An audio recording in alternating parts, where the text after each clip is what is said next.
Salut, c'est Alex et dans cette vidéo, j'ai envie de parler d'un mot qui est considéré comme mauvais, qui est considéré comme agressif ou trop strict et pourtant ce mot, c'est un des mots les plus importants pour toi, pour développer ton activité, quel que soit le niveau où tu en es et pour justement avancer vers là où tu veux aller. Ce mot-là, c'est le mot discipline. Parce que peut-être qu'aujourd'hui, tu te trouves dans cette situation où quel que soit ton chiffre d'affaires, quel que soit tes projets, quelles que soient tes avancées, parfois tu manques d'entrain, tu manques de discipline justement, tu manques de motivation, tu manques d'inspiration et tu te demandes comment font les autres pour réussir autant, pour être aussi discipliné, pour être aussi carré dans leur activité et d'être aussi régulier dans ce qu'ils proposent, par exemple du contenu. La première chose que j'ai envie de faire avec toi, c'est de changer ce mot de discipline par un mot beaucoup plus avenant, beaucoup plus doux, même deux mots qui vont être respect et amour. Respect de soi et amour de soi. Pourquoi respect et amour plutôt que discipline? Parce que quand on se respecte, quand on apprend à s'aimer davantage, c'est là qu'on va avoir naturellement plus de discipline. Parce qu'au final, la discipline, c'est ni plus ni moins le choix volontaire de faire quelque chose de façon régulière, de façon répétée, de façon stricte, carrée, par choix de ce qu'on veut réaliser. Parce que par exemple, si on souhaite réaliser, je ne sais pas moi, un 10 km en moins de 40 minutes, ça va demander de l'entraînement, beaucoup d'entraînement, ça va demander des efforts, ça va demander des sacrifices et ça va demander aussi de savoir pourquoi on fait ça.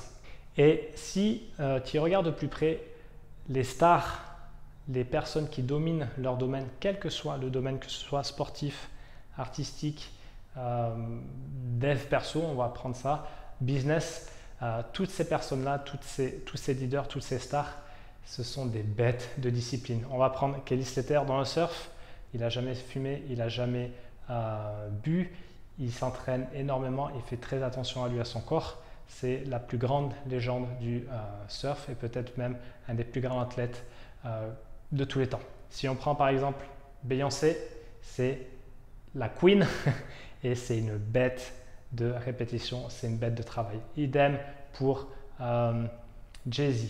Si on prend Tony Robbins, Tonton Tony, le pape du dev perso, c'est une bête de discipline dans le sens où il a une routine très particulière et qui suit au millimètre jour après jour et il a une discipline dans son travail pour devenir la référence absolue dans son domaine. Et tu le vois avec cet exemple, par exemple quand je dis qu'il fait ça pour devenir la référence absolue, c'est vraiment important parce que ça implique qu'il y a vraiment une raison valable derrière ça. Parce que si tu n'as aucune raison de faire quelque chose, quel que soit le domaine, de faire du sport, de devenir en meilleure santé, d'apprendre plus de compétences sur un domaine précis, de devenir plus social, etc.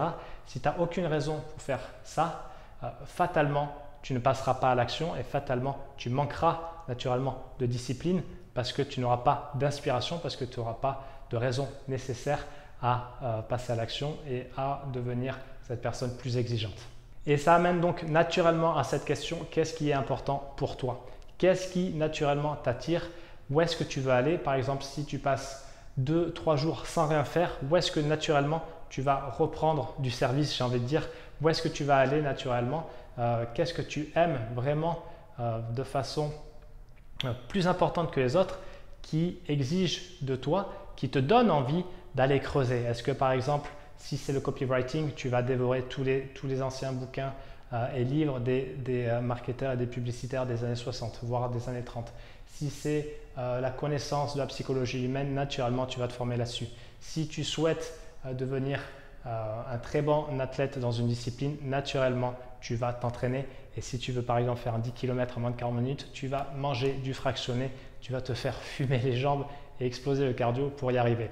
Donc vraiment, qu'est-ce qui est important pour toi par rapport à tes valeurs hautes? Parce que bien trop souvent, et je parle en connaissance de cause parce que c'est quelque chose qui m'a pesé, qui ne me pèse plus, c'est que si on ne fait pas attention à ces valeurs hautes, si on ne prend pas le temps de les définir, inconsciemment ou consciemment d'ailleurs, on s'approprie les valeurs hautes des autres. Par exemple, on regarde quelqu'un qui réussit très bien dans son domaine, dans son activité par exemple, et on se dit « Waouh, lui, il réussit énormément, j'aimerais être comme lui ». Sauf que le truc qu'on ne sait pas, c'est que lui, il réussit par rapport à ses valeurs hautes qui lui appartiennent et qui sont à lui.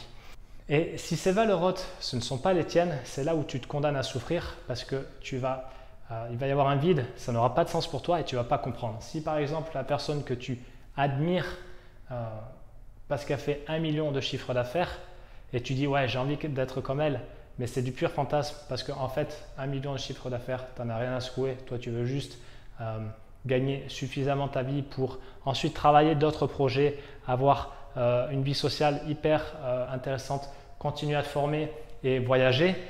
C'est OK et c'est ni mieux ni mal que l'autre. Parce que l'autre, par exemple, il fait 1 million de chiffre d'affaires, mais ce que tu ne sais pas, c'est qu'il en a strictement rien à carrer d'avoir des amis.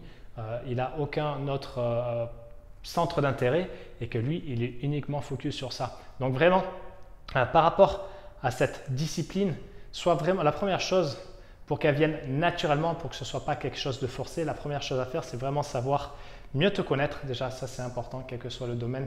Mieux te connaître, savoir qu'est-ce qui est important pour toi, quelles sont tes valeurs et naturellement, tu auras de la discipline parce que quand tu auras ton pourquoi tu fais ça, pourquoi ça t'anime, c'est là où tu auras de la résilience et c'est là où tu auras de la discipline parce que tu auras une bonne raison, une raison valable de le faire et ça ne sera plus quelque chose d'imposé, tu ne seras plus dans le « il faut que »,« je dois »,« j'ai lu que ». Donc tous les trucs, moi c'est pour ça que je suis farouchement opposé quelque part au Miracle Morning et des trucs comme ça où les mecs te disent pourquoi tu dois te lever à 4 heures du matin, pourquoi ceux qui réussissent le plus se lèvent à 5 heures du matin et tu dois faire pareil.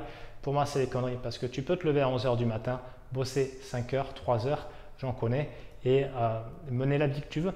Et c'est pas parce que tu te lèves à 11 heures du matin que tu manqueras de discipline parce que tu seras naturellement discipliné dans ce qui te plaît. Donc tu vois, là, ça permet, quand tu prends conscience de ça, ça permet de faire tomber un peu la pression sociale, la pression sociale, et ça te permet de te recentrer sur toi, d'être plus dans le respect de soi, dans l'amour de soi et dans surtout gagner plus de sens par rapport à ce qui t'anime vraiment.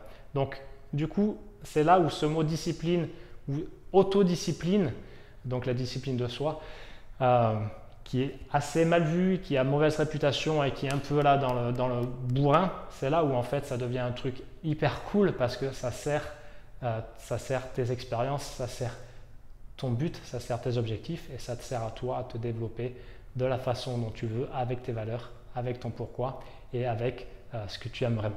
Voilà, c'est tout pour cette vidéo. J'espère qu'elle va t'aider un peu à faire tomber cette pression parce que dans le vaste domaine du dev perso, il y a ces injonctions qui reviennent et qui, je ne sais pas toi, mais moi, ont tendance à sérieusement me gonfler.